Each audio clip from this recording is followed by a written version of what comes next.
Welcome to the next in our tutorials about GIMP. In this tutorial, we're going to show you how to change the background color in GIMP. This will be part 2 of our tutorials showing you how to change the background color. Another way you can change the background color in GIMP that is quite easy is go to your image, right-click, add an alpha channel if it doesn't have one already, and then from there, you want to use the fuzzy select tool to select the part of the image you would like to delete to give ourselves a transparency.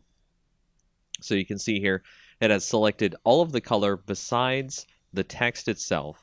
And if we were to continue from here, it would actually get rid of the background except for the other colors that we need to get rid of inside of the letters.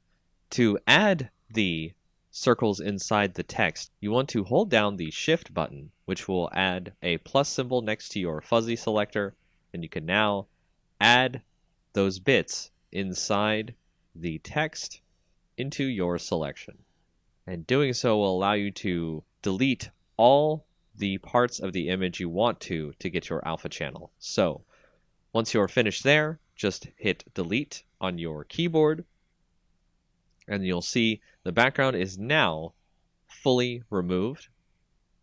And just like before, you can add a new layer with a transparency, put that below your current layer, and add a new color to your image by using the bucket fill tool.